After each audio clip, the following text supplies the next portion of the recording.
नमस्कार दोस्तों, कैसे हो सभी। बहुत सारे कमेंट आ रहे थे मेरे सर की REET mains exam last 3 month के लिए कोई सटीक रणनीति बताइए। तो वैसे आप सभी समझदार हैं, लेकिन मैं अपना अनुभव आपके साथ शेयर करना चाहूँगा। अगर आपको पसंद आए तो आप ये तरीका अपना सकते हो और आप सफलता को प्राप्त कर सकते हो। तो रीट मेन एग्जाम जैसे बात करें सिलेबस की, तो पहले 150 क्वेश्चन आएंगे, 2.5 घंटे का पेपर होगा, 300 नंबर के प्रश्न आएंगे और 1/3 नेगेटिव मार्किंग होगी। ठीक है, सभी को पता है। जैसे लेवल फर्स्ट के बारे में बात करूँ, लेवल फर्स्ट मेरा रहा हुआ है। लेवल फर्स्ट के बारे में बात करूँ, जैसे राजस्थान जी के आएगा उसमें, तो राजस्थान जी कहाँ से पढ़े। वैसे आप सभी समझदार, आपको कौन सी बुक पढ़नी चाहिए। जो भी आप गाइड पढ़ रहे हो, चाहे लक्ष्य, दक्ष, राय, यक्ष, ऑनलाइन कोचिंग नोट्स आपने पढ़े हो, अगर आप नोट्स पढ़े हो तो अच्छी बात है, लेकिन उसके साथ आपको कोई सी भी एक पर्टिकुलर गाइड आपको पढ़नी है। अगर आप मेरी व्यक्तिगत सलाह लो तो आपको पर्टिकुलर एक गाइड आपको कोई सी भी पढ़नी, चाहे कोई सी भी आप जो पढ़ रहे हो, उसके प्रति आपको श्रद्धा रखनी, विश्वास रखना है, उसको मान के चलना कि इससे क्वेश्चन बैठेंगे और वही आपको पढ़नी है। ठीक है, पहली बात राजस्थान जी के। फिर आएगा राजस्थान करंट अफेयर्स। तो करंट अफेयर्स के लिए मोमल या वार्षिक अंक दोनों सही अच्छी आती है। तो राजस्थान की जो नीतियां, उसमें राजस्थान की स्पेशल चिरंजीवी योजना कब लागू हुई, अभी दूध वाली योजना चलेगी, दूध वाली योजना कब लागू हुई, स्कूलों में निःशुल्क ड्रेस वाली योजना कब चालू की जाएगी, बहुत सारी योजनाएं चलती रहती है राजस्थान सरकार अच्छी अच्छी, है ना। वो योजनाएं कब शुरू की गई, कब खत्म हुई, उनके बारे में मेन मेन पॉइंट होते हैं, वो आपको याद होनी चाहिए। और अगर आप शॉर्ट नोट्स बना लो, उसके 2-3 कागज लेके शॉर्ट नोट्स बना के उनको कहीं दीवार पे से चिपका दो, और आप बाहर सुबह उठो, शाम को उठो, कभी खाना बना रहे हो, खाना बनाते समय ही आप देख लो, यार ये योजना ये शुरू हुई थी, इस दिन हुई थी, तो आपको जो इंपॉर्टेंट लगे आप ऐसे चिपका भी सकते हो। बहुत अच्छा तरीका ये रहेगा। ठीक है, दूसरी बात फिर आते हैं हिंदी। हिंदी कहाँ से पढ़े, सभी पता है, एनसीईआरटी पढ़ लो, या आप कोई भी गाइड पढ़ रहे हो, लक्ष्य पढ़ रहे हो, उसे आप पढ़ लो, या किसी से आपने ऑनलाइन कोचिंग की हो, बस कॉन्सेप्ट क्लियर होना चाहिए, वही कहूंगा मैं। ठीक है, फिर मुख्य चीज लेवल फर्स्ट में जो मुख्य चीज आपको ध्यान रखना, साइकोलॉजी केवल 20 नंबर की आएगी, 10 क्वेश्चन आएंगे। तो साइकोलॉजी जो आपने पहले मेन पात्रता एग्जाम के लिए जो भी पढ़ी हो साइकोलॉजी, चाहे फर्स्ट टाइम पढ़ी हो, चाहे आपने सिकॉल पढ़ी हो, चाहे देव सिंह सर की पढ़ी हो, कोई सी भी सर की आपने पढ़ी हो बुक, वही पढ़ना। उसके अलावा माता पिछी ज्यादा नहीं करनी। सिलेबस आप सबके पास होगा, इसलिए टाइम वेस्ट में सिलेबस के बारे में बता के नहीं करूंगा। ठीक है, मुख्य चीज लेवल फर्स्ट वालों को 3 सब्जेक्ट पे कमांड रखनी है। 3 सब्जेक्ट कौन सी, एक तो इंग्लिश, एक गणित और विज्ञान। 18-18 तीनों का पार्ट है, यानी कुल 54 अंक, 54 नंबर्स तीनों के कुल मिला के हैं। तो इंग्लिश, गणित और विज्ञान तीनों को ध्यान से पढ़ना, ढंग से पढ़ना। ऐसा नहीं कि आप अंग्रेजी छोड़ के चले जाओ और 18 नंबर की अंग्रेजी छोड़ दे, इसको बाकी तब हो जाएगी, ऐसा नहीं करना। इंग्लिश आपको पढ़नी ही पढ़नी है, वरना विदाउट इंग्लिश, जहां तक मेरा अनुभव कहता, सिलेक्शन नहीं हो पाए। क्योंकि पेपर अगर सरल बन गया तो फिर मेरिट ज्यादा जाएगी, और मेरिट ज्यादा चलेगी तो फिर नंबर कैसे आएगा। समझ रहे हो मेरी बात को, are you getting my point, yes और नो, समझ रहे होंगे। तो इसलिए मैं कह रहा हूं कि आपको इंग्लिश अच्छे से पढ़नी है। अब इंग्लिश कैसे पढ़े, क्योंकि इंग्लिश ज्यादातर ग्रामीण क्षेत्र के विद्यार्थी रहते अच्छी नहीं होती, तो आप या तो लुसेंट बुक पढ़ लो, लुसेंट अच्छी किताब आती है, 2-3 बार उसको पढ़ लो, समझ में नहीं आए तो कोशिश करो, कोशिश तो करनी पड़ेगी। कोई माँ के पेट से सीखे नहीं आता, सभी को मेहनत करनी पड़ती है, मैंने किया, आपको ही करनी पड़ेगी। तो आप मेहनत कीजिए, वरना ऑनलाइन बहुत सारे टीचर है, किसी भी एक टीचर को पकड़ लीजिए, उसके नोट्स बना लीजिए, उसकी क्लासेस देख लीजिए, कॉन्सेप्ट को समझ लीजिए, और शॉर्ट नोट्स बनाने आपको। ठीक है, और बाकी टीचिंग मेथड की बात करूं तो फर्स्ट रैंक्स पढ़ लेना, कोई दिक्कत आएगी नहीं, या फिर गाइड से पढ़ लो जो आप गाइड पढ़ रहे हो। फिर मैथमेटिक्स, पात्रता वाली मैथमेटिक्स है, कोई भी चेंज नहीं है, जो आपने पहले पढ़ी हो, रामनिवास, माथुरिया, RS अग्रवाल, जो भी आपने पढ़ी हो, पहले जो भी आपने पढ़ी हो, आपकी इच्छा हो वही आपको पढ़नी है। मेन में कोई ज्यादा माथा पच्ची नहीं है मैथमेटिक्स के लिए। ठीक है, फिर विज्ञान, साइंस आपको गाइड से पढ़नी है, एनसीईआरटी चक्रा मत पढ़ना, पहले कह रहा हूं मैं, आप एनसीईआरटी लाओ, इकट्ठी करो, ये करो, कोई मतलब नहीं। गाइड आप पढ़ लो पर्टिकुलर, 2 या 3 बार अच्छे से ढंग से पढ़ लो, कोई समस्या नहीं आएगी, जहां तक मेरा अनुभव था। कोई सी भी गाइड आप पढ़ रहे हो, गुरुजी प्रति आपकी श्रद्धा होनी चाहिए। ठीक है, और सूचना तकनीकी पढ़ रहे हो, वो भी गाइड से पढ़ लेना। ठीक है, अब मुख्य बिंदु, तैयारी कैसे करें, मैं अपना पर्टिकुलर पर्सनल व्यू दे रहा हूं, आपको अच्छा लगेगा आप फॉलो कर सकते हो, मैंने फॉलो किया है, तो अगर आप मानो मेरी राय तो बता देता हूं मैं आपको। मुख्य बिंदु देखिए, शॉर्ट नोट्स बनाने हैं, very very important. Short notes आपको प्रिपेयर करने ही है। कोई भी टॉपिक हो, आपको लगता हो टफ है, लेकिन इसे क्वेश्चन कंफर्म आएगा, आपको चांस लग रहे हैं पूरे से क्वेश्चन कंफर्म आएगा, चाहे राजस्थान जीके हो, चाहे इंग्लिश हो, चाहे हिंदी हो, चाहे गणित हो, लग रहा हो, चाहे मैथमेटिक्स कोई सूत्री हो, मानने की ज्यामिति वाले हो, कुछ भी चीज हो, तो उसको आप शॉर्ट नोट्स बना के कागज चिपका के लिख लेना। ठीक है, दूसरी बात, दीवार पर चिपकाना आपको।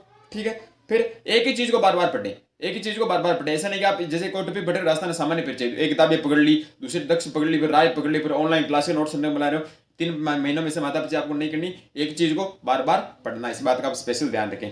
ठीक है, फिर यूट्यूब पर ज्यादा समय बर्बाद ना करें, मेरी बात ध्यान सुनना, यूट्यूब पर आपको ज्यादा समय बर्बाद नहीं करना। ऐसा नहीं कि आप यूट्यूब पे 1.5 घंटे क्लास है, मैराथन क्लास चल रही है 8-8 घंटे, 6-6 घंटे, और मैराथन क्लास देखे, मतलब पीछे नहीं करनी। जो चीज आपकी कमजोर हो उस पर आपको टाइम बिगाड़ना, वरना जो पहले आपने मैटर पढ़ रखा हो, चाहे राजस्थान जी का आपने पहले पढ़ रखा हो, वही पढ़िए। ऐसा नहीं कि आप नई टीचर पकड़ो उससे पढ़ने लग जाओ, और ये मैराथन क्लास ये पढ़ूं, मेरा दोस्त वो पढ़ रहा मैं भी पढ़ूं, ऐसा चक्कर नहीं करना। उसके दोस्त के कोई अलग टीचर पसंद हो सकते हैं, आपका पर्सनल व्यू अलग हो सकता है, आपको टीचर अलग समझ में आती हो किसी की, तो आपको दूसरे से कंपेयर नहीं करना, यार वो तो वो गाइड पढ़ रहा है, मैं पढ़ रहा हूँ, मेरा तो हो गया नहीं, ऐसी बात आपको नहीं सोचनी, ध्यान रखना। आपको खुद पर विश्वास करना है, believe in your self and make that change. ठीक है, तो आपको खुद पर विश्वास करना, आप जो पढ़े उससे क्वेश्चन आएगा, उससे बाहर नहीं आएगा, आप ऐसा मान के आपको करना। ठीक है, फिर गुरुजी की किताबों के प्रति आपको श्रद्धा रखनी।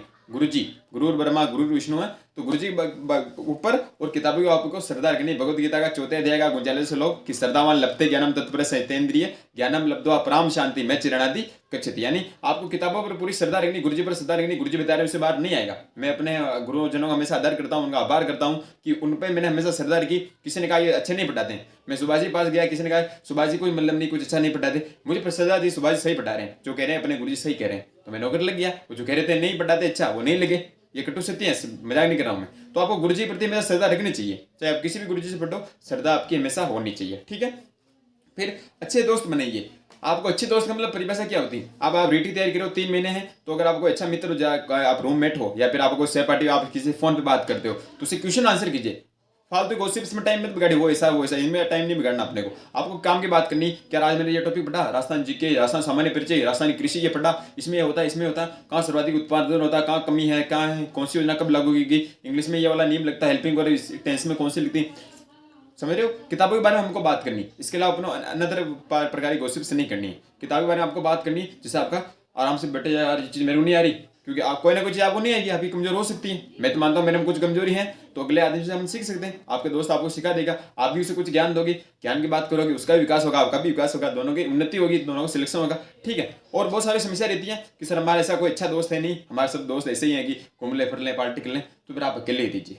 एकांतवास जीवन में ऊंचाई का आधार, आप अकेले रहिए, अकेले पढ़ाई कीजिए। ऐसा नहीं कि आप दोस्त बनाओ या मैं तो अकेले रहा हूँ, नहीं, मैं बहुत अकेले रहा हूँ जीवन में, बहुत ही अकेला पल मैंने महसूस किया जीवन में। तो अकेले रहने से कोई दिक्कत नहीं, अगर आप अच्छे दोस्त मिले तो अच्छी बात है, नहीं मिल पाए तो अकेले रहो, अकेले रह के आप खुद तैयारी करो, खुद के साथ आप वार्तालाप करो। ऑनलाइन टेस्ट देने में ज्यादा मातापिता मत करना। क्वेश्चन बैंक के बारे में मैंने पहले कई वीडियो में कह रखा, क्वेश्चन बैंक लानी, क्वेश्चन बैंक सोल्व करनी, दिन के 1 या 2 मॉडल पेपर आप सोल्व कीजिए। गाइड्स मार्केट में नहीं अवेलेबल हो गई है। ठीक है, फिर बात करते हैं पॉजिटिव चीजें देखिए हमेशा, मोटिवेशनल, चाहे आप विवेक बिंद्रा सर के वीडियो देखें, चाहे संदीप माहेश्वरी सर के देखें, चाहे सोनू शर्मा सर के देखें, चाहे किसी के मोटिवेशनल वीडियो देखें, चाहे मेरे देखें, पॉजिटिव चीज देखें हमेशा। पॉजिटिव जो आपको माइंड में थॉटफुल चीज देखें, जो आपको हमेशा पॉजिटिव वाइब्स दिखाती है चारों तरफ कि सब अच्छा हो रहा है। ऐसा नहीं कि आप ऐसी नेगेटिव चीजें देखें, मेरा सिलेक्शन नहीं होगा, मैं पढ़ाई छोड़ दूं, कोई ऐसा दोस्त नहीं रखे, ऐसे लोगों के संपर्क में नहीं आए जो आपको कहे कोई मतलब नहीं, नौकरियां कहाँ बैठी अपने लिए, ओबीसी में आरक्षण है नहीं, ये नहीं वो नहीं, फालतू चीज ध्यान नहीं देना। आपको बस पढ़ना, आपका एक ही लक्ष्य होना चाहिए, आपको सिलेक्शन लेना किसी भी हालत में। लोग IAS IPS भी बनते हैं, तो आप भी बन सकते हो। ठीक है, फिर हमेशा अपने दिल की सुने, दिमाग ही सुनते हैं, लेकिन दिल आपको कह रहा हो ये चीज सही है, ये पर्सन बैठेगा, तो उसका आप दिल की आपको सुनना है। मैं अपने दिल की सुनता हूँ, दिमाग की सुननी है वैसे भी, लेकिन दिल की सुनने की ये चीज सही है, आपको लग जाए चीज आएगी तो आएगी कंफर्म। मेरे साथ तो बहुत बार हुआ ऐसे, एक बार नहीं बहुत बार हुआ, स्कूल लाइफ में, कॉलेज लाइफ में, कंपटीशन में हुआ कि मुझे लगता है चीज इससे आएगी, इससे आएगी, किसी ने कहा नहीं बैठेगी, मैंने कहा बैठेगी, और उससे क्वेश्चन बैठे। बहुत बार मैं आपको वीडियो डालता रहता हूँ कि शॉर्ट वीडियो से क्वेश्चन आए, क्योंकि आया मुझे लगता है कि इस टॉपिक से क्वेश्चन आएगा, इस वीडियो से आएगा। बहुत बार मेरा मन कह देता है आता है, वो बहुत बार आ भी जाता है। ठीक है, और कम से कम 2 बार रिविजन करें, very very important. Are you getting my point? सुनना ध्यान से कि कम से कम आपको 2 बार रिवीजन करना, 2 बार। ऐसा नहीं कि आप कोर्स हुआ ही नहीं, आप पढ़ रहे हो, पढ़ना नहीं, 2 बार रिवीजन करना। कम पढ़ो लेकिन अच्छा पढ़ो। सक्सेस का फॉर्मूला मेरे जीवन में यही रहा कि कम पढ़ो लेकिन अच्छा पढ़ो, जो भी चीज पढ़ रहे हो उस पर विश्वास रखो, विश्वास साथ पूरी भरपूर मेरे साथ पढ़ो कि एक बार में 100 सुनार की 1 लुहार की, 100 सुनार 1 लुहार की कहावत है। तो एक बार में आपको कॉम्पिटिशन एग्जाम क्लियर करना, ऐसा नहीं कि और यार ये रिटर्न नहीं हुई अगली वैकेंसी और आ रही है, ऐसा नहीं। अपना अंतिम लक्ष्य यही होना चाहिए और इस पर आपका पूरा कॉन्सेंट्रेट, पूरा ध्येय इस पर होना चाहिए कि अपने सिलेक्शन किसी भी हालत में लेना। मैं ऐसा नहीं है पॉइंट से रह जाऊँ, 1 नंबर से रह जाऊँ, आधे नंबर से नहीं। आप फेल हो तो फेल ही हो जीवन दुनिया की नज़र में, इसलिए आपको फेल नहीं होना, आपको पूरे मेहनत के साथ, पूरे एफर्ट के साथ, पूरे अच्छे अंकों के साथ आपको सिलेक्शन लेना। मेरी दुआएं आपके साथ है, मेरी प्रार्थना है कि आप जीवन में आगे बढ़े, आपका रेट में सिलेक्शन बहुत अच्छे नंबरों से हो, और मेरी शुभकामनाएं आप सभी के साथ हैं। ठीक है, धन्यवाद। आपको कैसा लगा वीडियो आप जरूर बताना, और अगर आपको मेरे राय अच्छे लगे तो इससे आप फॉलो जरूर करना और रेट में सिलेक्शन जरूर लें। ठीक है, धन्यवाद।